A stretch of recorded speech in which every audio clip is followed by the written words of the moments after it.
स्वागत है आपका एजुकेशनल ट्रिप में। मैं नीतीश कुमार आप लोगों का एजुकेशनल ट्रिप में स्वागत करता हूं और आज हम लोग बात करने वाले हैं जेनेटिक्स यानी कि आनुवंशिकी के अगले भाग में।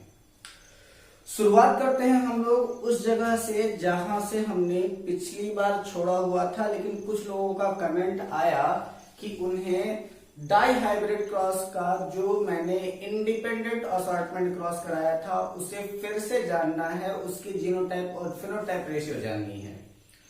तो शुरुआत हम वहीं से करते हैं, उनका भी प्रॉब्लम क्लियर कर दिया जाए। तो सबसे पहले हमने जब इंडिपेंडेंट असॉर्टमेंट बताया था तो उसमें मैंने आपको बताया क्या था कि जो आपके F2 जनरेशन के सेग्रीगेट हुए प्लांट हैं जिनमें से कुछ आपके हाइब्रिड आए हैं, उन हाइब्रिड को बिल्कुल सावधानी से रखेंगे अपने पास और ये समझ लेंगे कि उनका क्रॉस कहां कहां से डायमेंशन कर रहा है।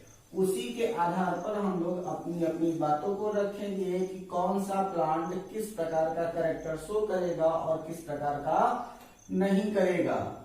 तो सबसे पहला होता क्या है कि यहाँ पर आपका हो जाएगा capital R capital Y, capital R small Y, small are capital Y, small R small Y. इसका हो जाएगा small are capital Y, capital R small Y, small are capital Y, small R small Y.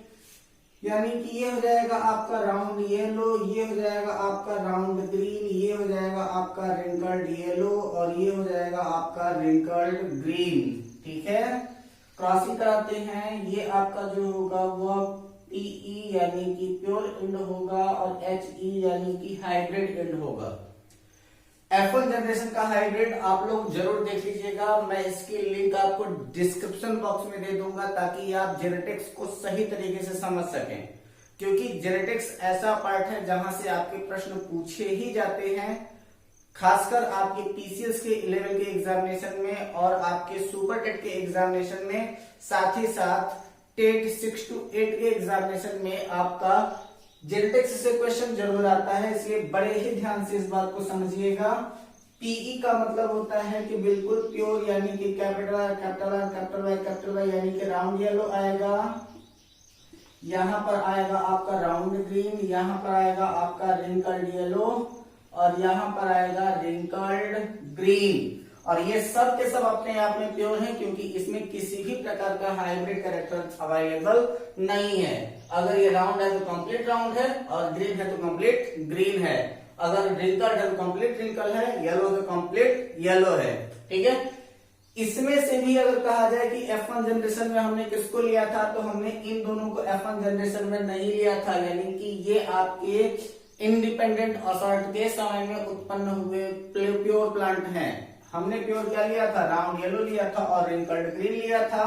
Hybrid stage इसकी हमारी आती है capital R small are capital Y small Y. तो capital R small are capital Y small y, capital R small are capital Y small y, capital R small are capital Y small y, capital R small are capital Y small y. ये वही है जो आपका F1 generation में आया हुआ था।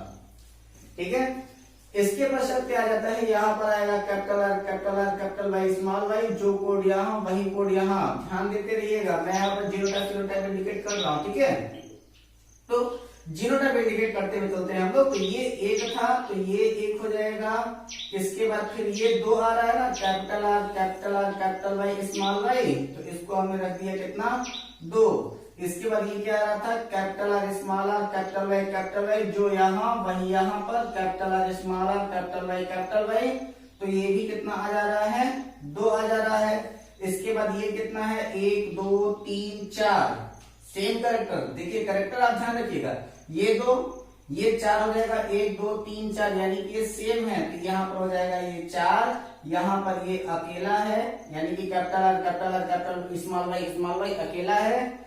इसके बाद जब यहाँ पर क्रॉसिंग होगी तो ये आ जाएगा क्या, कैपिटल आर स्मॉल वाई, जो कोड यहाँ वही कोड यहाँ, कैपिटल आर स्मॉल वाई। कितने हो जा रहे हैं, 2 कोड हो जा रहे हैं, यहाँ पर ये अकेला है। इसके बाद फिर यहाँ क्या हो जाएगा, small are capital Y small Y, यहाँ पर small are capital Y small Y. कितने कोड, 2 कोड और यहाँ पर ये अकेला, यानी कि 1:2:2:4:1:1:2:1:1। ठीक है, इसके बाद क्या आ जाता है, इसका फिनोटाइप कैरेक्टर क्या आ जाएगा, तो ये जो होगा वो आपका राउंड येलो होगा, ये राउंड येलो होगा, ये राउंड येलो होगा, ये राउंड येलो होगा, ये राउंड येलो होगा, ये राउंड येलो होगा, ये राउंड येलो होगा, ये राउंड येलो होगा और ये राउंड येलो होगा। टोटल राउंड येलो कितने हो जाएंगे, 9 हो जाएंगे। ये जो होगा वो आपका रिंकल्ड राउंड ग्रीन होगा, ये आपका राउंड ग्रीन होगा और ये आपका राउंड ग्रीन होगा। तो राउंड ग्रीन कितने हो जाएंगे, 3 हो जाएंगे। कैरेक्टर आपका डोमिनेंस के ही अकॉर्डिंग होगा क्योंकि फिनोटाइप लिया जा रहा है, ठीक है। तो फिनोटाइप में हम वही रखते हैं जो कि हमको दिखाई दे रहा होता है। इसके पश्चात यहाँ पर देखेंगे क्या कि ये जो आपका रिंकल्ड येलो है, तो रिंकल्ड येलो ये होगा, रिंकल्ड येलो ये दोनों ही होंगे। तो टोटल रिंकल्ड येलो कितने हो जाएंगे, 3 हो जाएंगे और अकेला रिंकल्ड ग्रीन 1 बचेगा। तो इसका जीनोटाइप रेशियो हो जाएगा 1:2:2:2:1:2:1:1 और इसका फिनोटाइप रेशियो हो जाएगा 9:3:3:1 यानी कि 9:3:3:1। ज्यादातर आपके एग्जामिनेशन में पूछा जाता है आपके मोनो हाइब्रिड क्रॉस के लिए, तो मोनो हाइब्रिड क्रॉस का जीनोटाइप होता है 1:2:1 और फिनोटाइप पूछा जाता है 3:1। डाई हाइब्रिड क्रॉस का जीनोटाइप जल्दी नहीं पूछता है, इसका हमेशा डाई हाइब्रिड क्रॉस के लिए फिनोटाइप पूछता है और वो होता है 9:3:3:1। इसको आप लोग याद रखे रहिएगा। ये प्लांट के लिए आपका यही रेशियो यानी कि यही कैरेक्टर जो होगा वो आपके लिए इंपॉर्टेंट होगा, ठीक है। तो मिटाते हैं और अपने अगले टॉपिक की ओर चलते हैं। ज्यादा समय बर्बाद नहीं करूंगा मैं पिछले टॉपिक के ऊपर। तो शुरू करते हैं हम अपना अगला टॉपिक और उसमें हम लोग देखते हैं कि जो आपका जीन है उस जीन का हमारे जीवन के ऊपर क्या प्रभाव पड़ता है। क्योंकि हमारे पास जितने भी आपके जेनेटिक मटेरियल्स हैं वह सारे के सारे जेनेटिक मटेरियल्स जो होते हैं वो डीएनए के द्वारा ट्रांसफर होते हैं और जो आपका डीएनए है वह प्रोटीन के निर्माण का आदेश भी देता है और आरएनए जो होता है वो प्रोटीन का निर्माण करता है। डीएनए का खोज करने वाले जो हैं वो आपके जेम्स वॉटसन और क्रिक हैं जिन्होंने डबल स्टैंडर्ड डीएनए यानी कि लैडर मॉडल डीएनए की खोज किया था। और जो आपका डीएनए होता है वो न्यूक्लिक एसिड का बना होता है जिसका फुल फॉर्म होता है डीऑक्सीराइबोन्यूक्लिक एसिड। आरएनए का जो फुल फॉर्म होता है उसको हम लोग कहते हैं राइबोन्यूक्लिक एसिड और वहां पर जो आपके आरएनए होते हैं वो आपके 3 प्रकार के होते हैं जिनको हम लोग टीआरएनए, एमआरएनए और आरआरएनए भी कहते हैं यानी कि ट्रांसफर आरएनए, मैसेंजर आरएनए और राइबोसोमल आरएनए। यहाँ पर जो आपका टीआरएनए होता है वो ट्रांसफर का काम करता है, एम जो होता है वो संदेश वाहक और प्रोटीन को सिंथेसिस कराने का काम करता है और राइबोसोम्स को के ऊपर जो आपका आरआरएनए होता है जिसकी वजह से राइबोसोम्स को प्रोटीन की फैक्ट्री के भी नाम से जाना जाता है, ठीक है। तो अब हम लोग देखते हैं इसके इंपॉर्टेंट फैक्ट के बारे में। तो हमारे यहाँ होता क्या है कि the total number of chromosome in human body यानी कि मनुष्य के शरीर में जो गुणसूत्रों की संख्या होती है या फिर ह्यूमन के बॉडी जो जिस गुणसूत्र से बना होता है उनकी संख्या सामान्य तौर पर हम लोग क्या कहते हैं कि हम लोग बोल देते हैं कि 86 होती है। लेकिन क्या वो यूनिवर्सल फैक्ट है? नहीं, क्योंकि जब कभी भी हम लोग रिप्रोडक्शन की बात करें और जब कभी भी हम लोग जेनेटिक्स की बात करें तो the total number of chromosome is 46 गलत है। सही क्या हो जाता है फिर? तब सही हो जाता है आपका 44+2, ठीक है। अब इसका मतलब क्या है कि मैंने कहा कि 46 गलत है और मैं 46 लिख भी रहा हूं यानी कि 44+2 लिख भी रहा हूं और मैं कह रहा हूं कि 46 गलत है। तो इसका कारण यह है कि ये जो आपका 44 है ये आपके ऑटोसोम्स हैं, ठीक है, और ये जो 2 है वह आपका सेक्सुअल क्रोमोसोम है, ठीक है। तो ऑटोसोम्स का मतलब होता है कि ये चाहे मेल हो चाहे वो फीमेल हो सबके अंदर समान ही होंगे और प्रत्येक बॉडी का जितना भी ऑर्गन होता है वह सबके सब ऑर्गन किसी न किसी स्पेसिफिक क्रोमोसोम्स से ही बने होते हैं, स्पेसिफिक जीन से ही बने होते हैं, स्पेसिफिक डीएनए के ही बने होते हैं, ठीक है। लेकिन जब यहां सेक्सुअल क्रोमोसोम की बात होती है तो ये जो आपका सेक्सुअल क्रोमोसोम होता है तो ये मेल के लिए हो जाता है XY और फीमेल के लिए हो जाता है XX, ठीक है। तो जब कभी भी XY होगा तो वह XY इंडिकेट करता है कि होने वाली जो संतान है वह लड़का है, और जब फीमेल इंडिकेट करना होता है तो वह आपका XX को इंडिकेट करता है। ठीक है, अब यहां पर जो आपका सेक्सुअल क्रोमोसोम है, तो प्रश्न ये पूछा जाता है कि किसी भी बच्चे के अंदर सेक्स का रेगुलेशन यानी कि लिंग का निर्धारण कौन करता है, तो सेक्स का रेगुलेशन करने का काम करता है वाई क्रोमोसोम, यानी कि होने वाली संतान लड़की होगी कि लड़का होगा यह लड़के के ऊपर डिपेंड करता है, लड़की के ऊपर डिपेंड नहीं करता। लेकिन जब जेनेटिक कैरेक्टर का ट्रांसफरेशन होता है तो जेनेटिक कैरेक्टर को ट्रांसफर करने का काम जो होता है वह आपका एक्स क्रोमोसोम करता है, और उस एक्स क्रोमोसोम के ही अकॉर्डिंग जो होता है वो आपके जेनेटिकल डिजीजेस का ट्रांसफर होता है। जैसे कि अगर हम जेनेटिक डिजीज की अगर हम बात करें तो उसके कुछ मेनली प्राइमरी केसेस आते हैं, उनको हम लोग देख लेते हैं। तो सबसे पहला क्या है कि अगर ये जो आपका एक्स और ये X दो के दोनों अगर स्वतंत्र हैं तो जो लड़की होगी वो निरोगी होगी, यानी कि इसके अंदर कोई भी रोग नहीं होगा, कोई भी जेनेटिकल डिजीज नहीं होगी। ठीक है, लेकिन अगर दूसरा केस यहीं पर देखें तो अगर इसमें से चाहे इस क्रोमोसोम्स के ऊपर चाहे इस क्रोमोसोम के ऊपर अगर कहीं से भी किसी भी जेनेटिक कैरेक्टर का सिम्टम आता है तो लड़की जो होगी वो आनुवंशिक रोग की वाहक होगी, रोगी नहीं हो सकती। ठीक है, तो लड़की क्या होगी, आनुवंशिक रोग की वाहक हो जाएगी। और जब कभी भी दो के दोनों क्रोमोसोम्स के ऊपर, दोनों के दोनों गुणसूत्रों के ऊपर अगर कोई भी जेनेटिक डिजीज आता है तो लड़की जो होगी वह आनुवंशिक रोग से रोगी नहीं हो सकती, इसलिए लड़की मर जाएगी।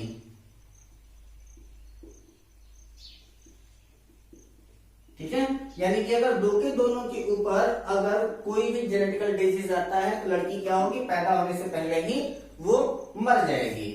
इसके बाद चौथा केस ये होता है कि अगर जो लड़का है अगर उसके दोनों क्रोमोसोम्स अगर फ्री हैं तो लड़का जो होगा वो निरोगी होगा।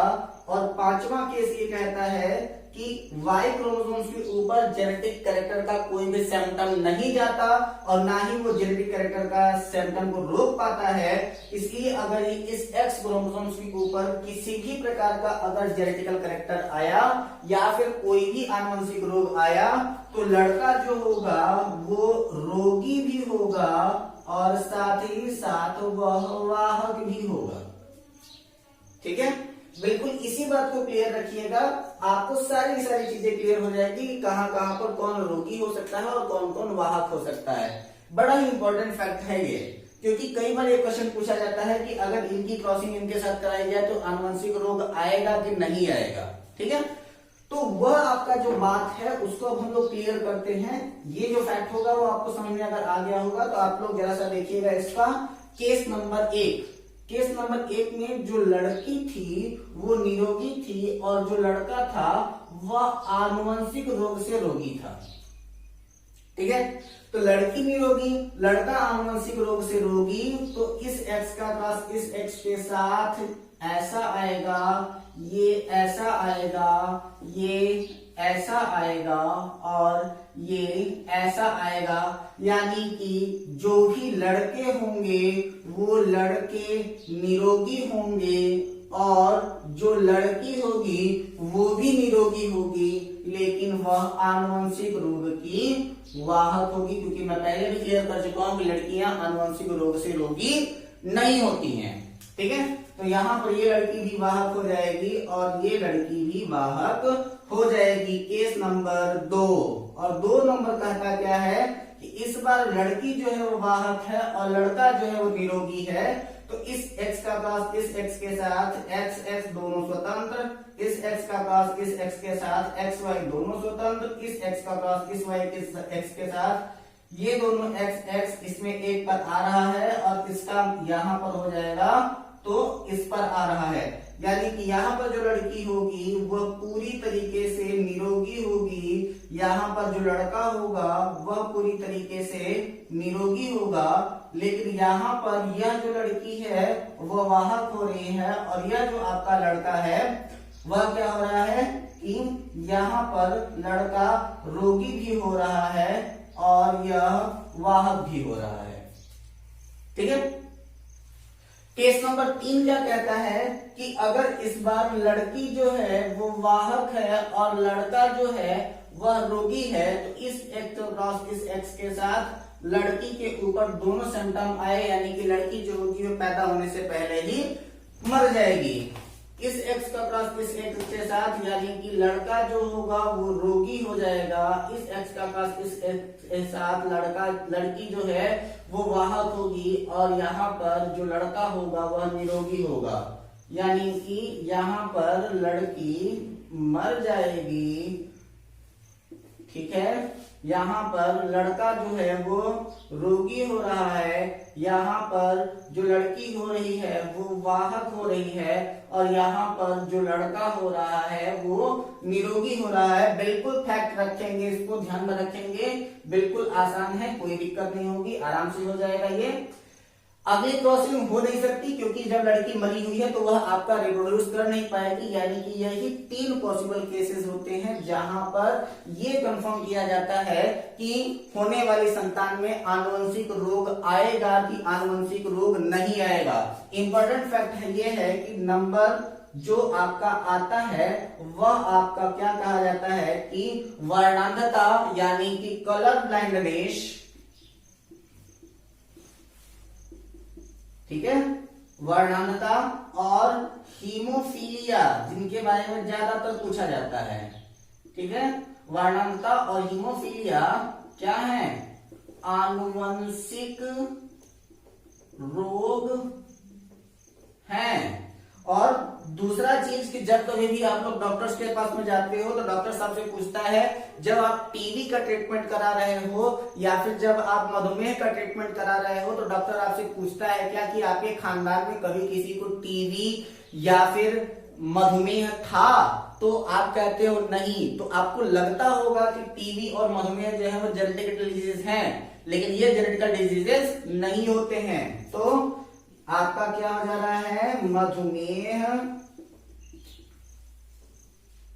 यानी कि डायबिटीज, टीबी यानी कि तपेदिक और AIDS, एड्स का भी हमारे स्पर्म से रिलेशन होता है, तो हमको लगता है कि एड्स भी आनुवंशिक होना चाहिए, लेकिन एड्स आनुवंशिक नहीं होता, यह एक प्रकार का सिंड्रोम है।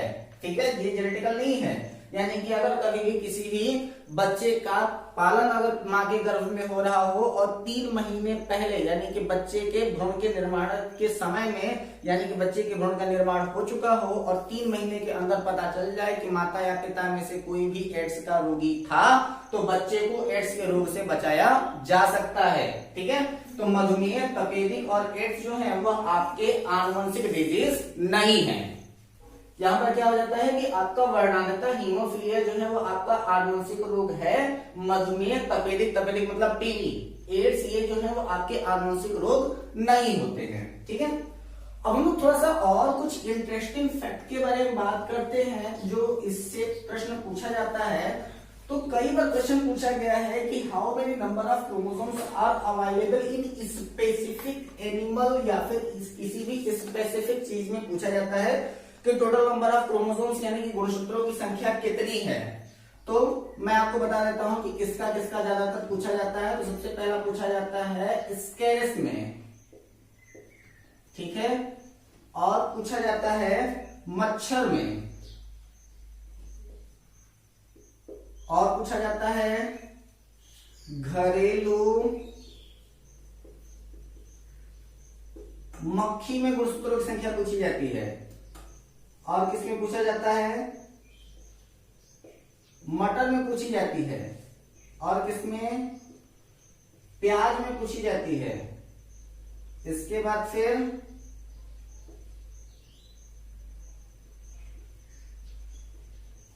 मक्का में पूछा जाता है। और कौन? टमाटर में पूछा जाता है। और कहां पे? मेढक में पूछा जाता है। और कहां पर? नींबू में पूछा जाता है। ठीक है। और कहां पर?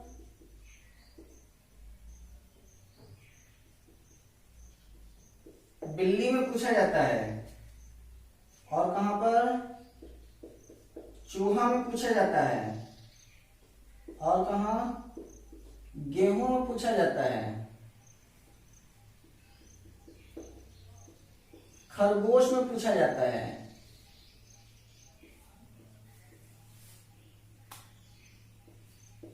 मनुष्य, आप लोग अपना तो जानते ही होंगे नंबर ऑफ क्रोमोसोम कितना हो सकता है। मनुष्य, आलू,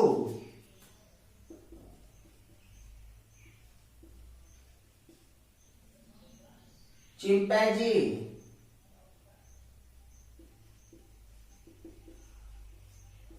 तंबाकू, घोड़ा,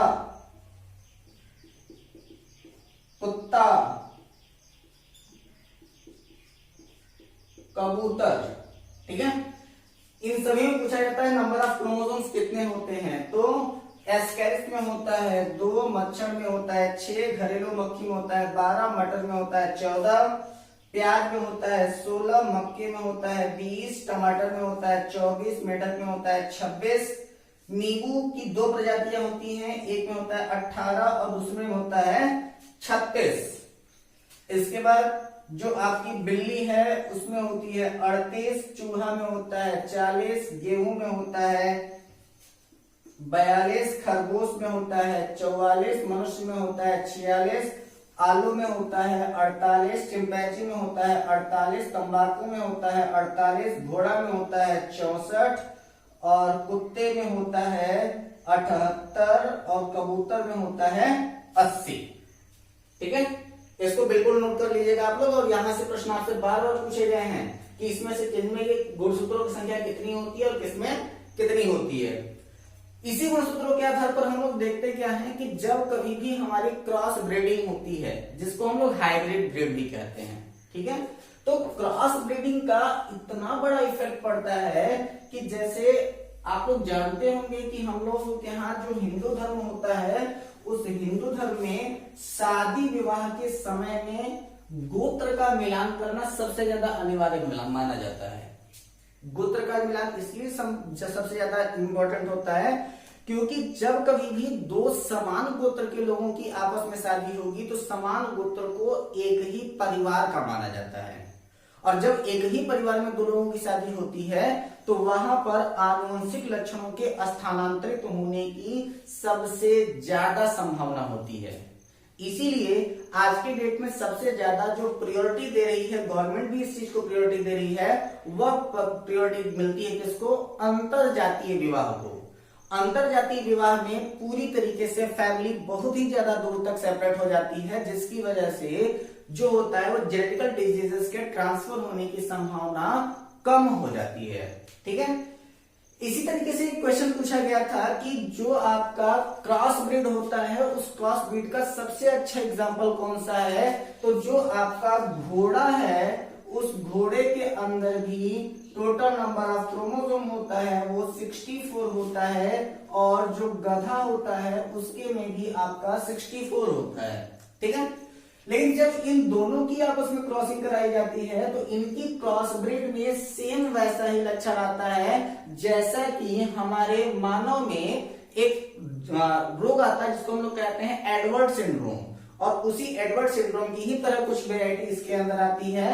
और यहाँ पर एक आता है जानवर जिसको हम लोग कहते हैं खच्चर, और यह जो खच्चर होता है वह रिप्रोड्यूस नहीं कर सकता, यानी कि यह नपुंसक प्रजाति का होता है। ठीक है। तो ये क्या हो जाता है? आपका नपुंसक हो जाएगा। फिर यहाँ पर बात की जाती है ह्यूमन के अंदर ऐसा कोई भी चेंजिंग हो सकता है कि नहीं? तो बिल्कुल हो सकता है। और वह कैसे हो सकता है? तो इसके अंदर हम लोग कुछ डिजीजेस की बात करते हैं जिनको हम लोग सिंड्रोम डिजीज की बात करते हैं ना। तो सबसे पहले हम लोग बात करते हैं किसको? टर्नर सिंड्रोम को। टर्नर सिंड्रोम, ठीक है। पहले हम लोग उनकी बात करेंगे जो सेक्सुअल क्रोमोसोम्स में चेंजिंग की वजह से जो डिजीजेस होते हैं उनके बारे में हम लोग सबसे पहले बात कर लेते हैं। तो सबसे पहला क्या आ जाता है आपका टर्नर सिंड्रोम, यानी कि इसका कोड होता है 44+X0, ठीक है। यानी कि 44+X0। X0 का मतलब कि यहां पर या तो X होना चाहिए था या फिर Y होना चाहिए था, लेकिन यहां पर से X और Y दोनों गायब हो गया, वहां पर वो 0 हो गया, यानी कि टोटल नंबर ऑफ क्रोमोसोम्स कितना हो गया आपका 45 हो गया। होना चाहिए था 46, हो गया इतना गया 45 हो गया। तो यह लड़कियों के अंदर होने वाला रोग है जिसमें सेक्सुअल क्रोमोसोम्स की एक भुजा के लुप्त हो जाने के कारण गुणसूत्रों की संख्या 45 हो जाती है। किसमें यह रोग होता है? तो यह लड़कियों में होने वाला रोग है, ठीक है। इन लड़कियों में योनि का विकास पूर्ण रूप से नहीं हो पाता और ये जो होती है वो बाझ होती हैं, ठीक है। इसके बाद टर्नर सिंड्रोम के बाद फिर हम लोग किसकी बात करते हैं? दूसरा हो जाता है आपका क्लाइन फेल्टर सिंड्रोम।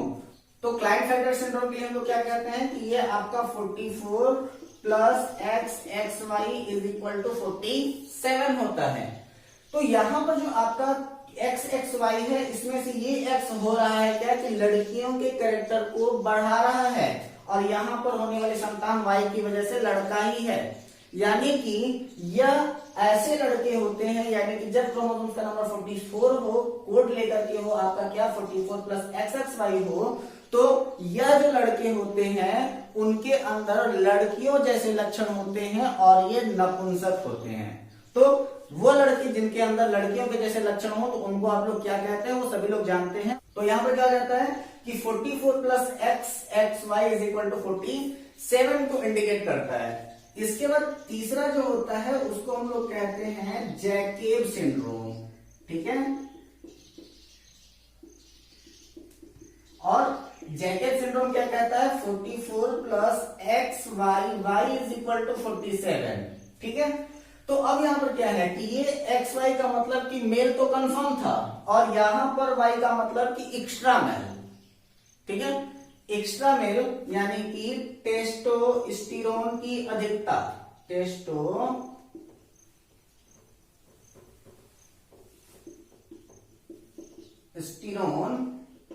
की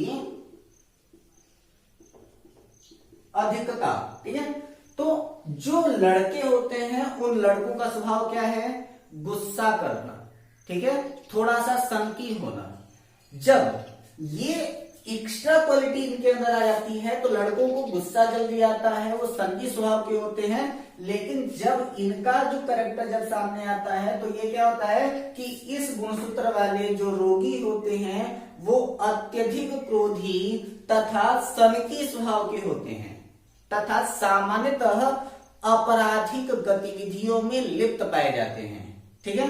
तो सनकी होना और आपराधिक गतिविधियों में लिप्त पाए जाने के कारण इस डिजीज को हम लोग क्रिमिनल सिंड्रोम के ही नाम से जानते हैं, ठीक है। तो ये क्वेश्चन भी पूछा गया है कि किस डिजीज को क्रिमिनल सिंड्रोम कहते हैं। तो जो आपका जैकेब सिंड्रोम है इसको क्रिमिनल सिंड्रोम भी कहते हैं। इसका क्रोमोसोम नंबर है वह कितना है 44+XYY=47, जिसमें एक टेस्टोस्टेरोन की अधिकता होती है और आदमी जो होता है वह टेस्टोस्टेरोन की अधिकता के कारण अत्यधिक क्रोधी और सनकी स्वभाव का हो जाता है और आपराधिक गतिविधियों में लिप्त पाया जाता है। तो ये तो है आपके सेक्सुअल क्रोमोसोम्स में चेंजिंग की वजह से, लेकिन कुछ ऐसे होते हैं जो ऑटोसोम्स में चेंजिंग की वजह से होते हैं और उनमें सबसे ज्यादा पूछा जाने वाला जो प्रश्न है वो है आपका डाउन सिंड्रोम, ठीक है। क्या है?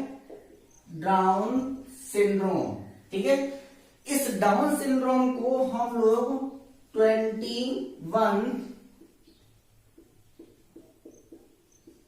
ट्राइसोमी के भी नाम से जानते हैं, ठीक है। यानी कि 21वें गुणसूत्र में, जैसे कि हम लोग यहाँ क्या है कि आपका टोटल कितनी जोड़ी गुणसूत्र है, 22 जोड़ी प्लस 1 जोड़ी, तब जाकर के 23 जोड़ी होगा यानी 46 होगा।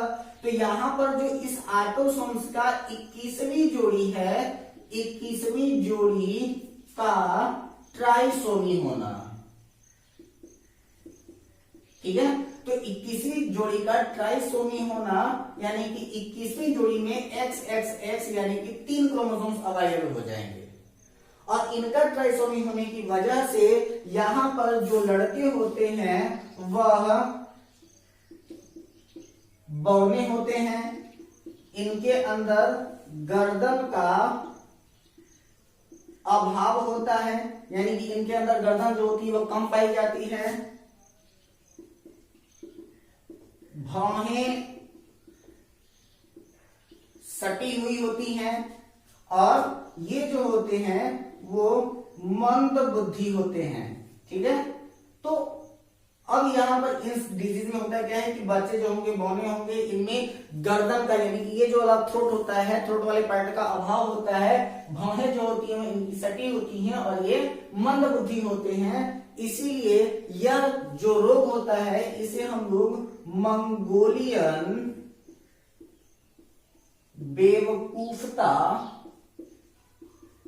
के भी नाम से जानते हैं, ठीक है।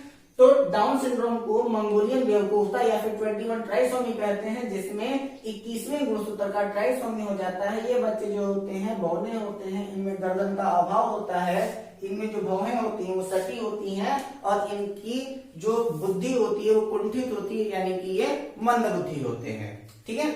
इसके बाद एक लास्ट हो जाता है, 2 और हैं इनमें जो आपका, मैं इनका सिर्फ नाम आपको बता दे रहा हूं क्योंकि ये ज्यादातर आपके एग्जाम में पूछे नहीं जाते। वो है आपका एडवर्ड सिंड्रोम और आपका है एक पटाओ सिंड्रोम। इन दोनों के बारे में ज्यादातर एग्जाम में नहीं पूछा जाता, लेकिन पूछा जाता है कैट क्राई सिंड्रोम के बारे में, ठीक है। कैट क्राई सिंड्रोम, ठीक। तो ये जो आपका कैट क्राई सिंड्रोम है, वह कैट क्राई सिंड्रोम क्या इंडिकेट करता है कि ये जो होता है वो 5वें गुणसूत्र में एक भुजा की अधिकता हो जाती है, ठीक है। तो 5वें जोड़ी में, माफ कीजिएगा, 5वें जोड़ी में एक भुजा लुप्त हो जाने के कारण, अधिकता नहीं बल्कि लुप्त हो जाने के कारण वहां पर कमी हो जाती है। तो 5वें जोड़ी में एक भुजा लुप्त हो जाने के कारण, यानी कि 5वीं जोड़ी है उसमें वहां पर XX की जगह पर सिर्फ एक सिंगल X होता है, दूसरा वाला नॉट हो जाता है। वो कैसा इंडिकेट करता है, वो अपने आप को X0 का इंडिकेट करता है, 5th क्रोमोसोम, ठीक है। तो 5वीं जोड़ी अपने आप को जब X0 इंडिकेट करती है, तो 5वीं जोड़ी में एक भुजा के लुप्त हो जाने के कारण जो रोग होता है उसको हम लोग कहते हैं कैट क्राई सिंड्रोम। और इसकी वजह से जो जन्म लेने वाले बच्चे होते हैं उसमें रोता हुआ बच्चा ऐसे प्रतीत होता है जैसे बिल्ली रो रही हो, ठीक है। जेनेटिक की क्रॉसिंग के लिए अब यहाँ पर जो सबसे ज्यादा जिम्मेदार हो जाता है तो जो आपका मॉडर्न जेनेटिक्स है, यानी कि आधुनिक आनुवंशिकी है। तो आधुनिक आनुवंशिकी के जनक जो है वह TH मार्गन को माना जाता है, ठीक है। तो who is the father of modern genetics? तो TH Morgan is the father of modern genetics. Who is the father of genetics? तो sir Gregor John Mendel is the father of genetics, ठीक है। तो TH मार्गन को क्या कहा जाता है? आधुनिक आनुवंशिकी का जनक कहा जाता है। पहला पॉइंट है ये। दूसरा पॉइंट जो इंपॉर्टेंट है वो ये क्या है कि आनुवंशिकी से संबंधित सबसे अधिक प्रयोग अब तक किसके ऊपर किए गए? तो आनुवंशिकी के अब तक के सबसे अधिक प्रयोग, यानी कि आनुवंशिकी के सबसे अधिक प्रयोग ड्रोसोफिला मक्खी पर किए गए। ठीक है, तो आनुवंशिकी के सबसे अधिक प्रयोग किसके ऊपर किए गए हैं? तो वह सबसे अधिक प्रयोग किए गए हैं ड्रोसोफिला मक्खी के ऊपर। तीसरी बात ये हो जाती है कि सबसे पहला सफल क्लोन कौन सा था? तो सबसे पहला सफल क्लोन जो था वह डॉली थी। डॉली कौन थी? ये एक भेड़ थी जिसका निर्माण सन 2006 में किया गया था। वह प्रथम क्लोन, सफल क्लोन मानी जाती है। ठीक है, और इसके बाद, इसके निर्माण के बाद लगभग 6 महीने तक यह जीवित रही और 6 महीने के बाद सांस लेने में इसको तकलीफ हुई और श्वास की ही बीमारी के कारण इसकी डेथ हो गई थी। ठीक है, इसके बाद अगला आता है कि प्रथम परखनली शिशु, परखनली शिशु वह कौन था? बनाने वाले थे उसको एडवर्ड एंड स्ट्रेप्टो। तो प्रथम परखनली शिशु को बनाने वाले कौन है? एडवर्ड एंड स्ट्रेप्टो है। अगला क्या है? भारत में प्रथम परखनली शिशु बनाने वाली थी डॉक्टर इंदिरा हिंदुजा, और भारत में प्रथम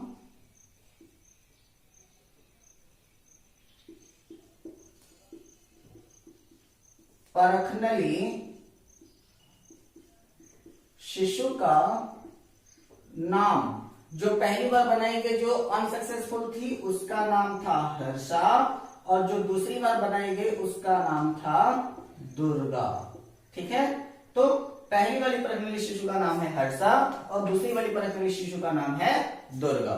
ठीक, यहां तक तो आपके इंपॉर्टेंट फैक्ट आपके आ जाते हैं। इसके बाद फिर बात आ जाती है आपके डीएनए की संरचना और डीएनए के मॉडल की। तो इसके बारे में हम लोग डिटेल में बात करेंगे तब जब हम लोग पीसीएस की क्लासेस कंटिन्यू करेंगे साइंस के लिए, क्योंकि अभी तक आपके जितने भी एग्जाम है उसमें सिर्फ इतने तक ही क्वेश्चन आते हैं।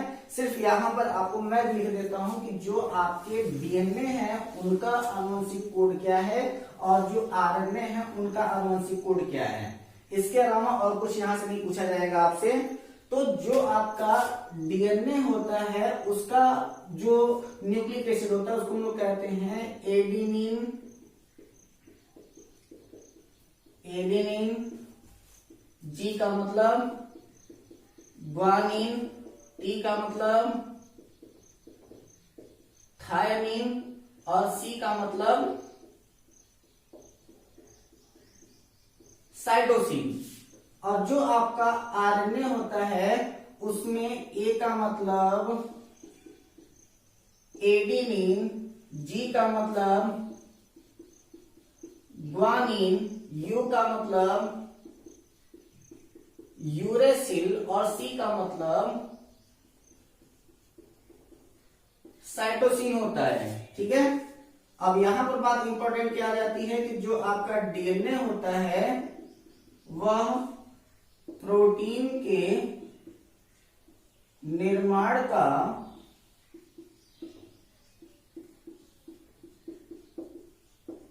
आदेश देता है और जो आरएनए होता है वह प्रोटीन का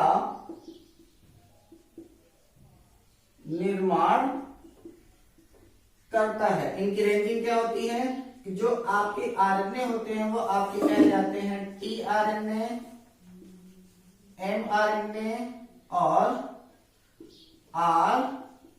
आरएनए, जिसको हम लोग ट्रांसफर मैसेंजर और राइबोसोमल आरएनए के भी नाम से जानते हैं। ठीक है, तो हम आशा करते हैं आपको यह वीडियो पसंद आई होगी, और साथ ही साथ इसमें से जितने भी फैक्ट हैं आप इस वीडियो को एक बार, दो बार, ज्यादा से ज्यादा बार इसको देखें। जितने भी फैक्ट हैं उन सारे के सारे फैक्ट को आप नोट करते चलें, क्योंकि यहाँ से आपके सबसे ज्यादा प्रश्न पूछे जाते हैं एग्जामिनेशन में। कल के वीडियो आपके यानी कि इसका जेनेटिक्स का पहला पार्ट आपके लिए इंट्रोड्यूस था, लेकिन सबसे ज्यादा पार्ट जो होता है वो यहाँ से प्रश्न पूछे जाते हैं। वहां से आपसे सिर्फ क्रॉस ब्रीडिंग पूछी जाती है और उसमें जीनोटाइप फिनोटाइप का रेशियो पूछा जाता है। बाकी सारे क्वेश्चन मैंने यहाँ पर कवर कर दिया है जो आपके वन डे एग्जामिनेशन में पूछा जाता है। अगर आपको हमारी ये वीडियो पसंद आई हो तो हमारे इस चैनल को सब्सक्राइब करें, तथा सब्सक्राइब करने के बाद बेल आइकन जरूर दबाएं यदि आप हमारे चैनल पर नए हैं तो। इस वीडियो को ज्यादा से ज्यादा शेयर करें, अपनी राय हमारे कमेंट बॉक्स में दें। घर पे रहें, हंसते रहें, मुस्कुराते रहें, अपना और अपनों का ख्याल रखें। धन्यवाद।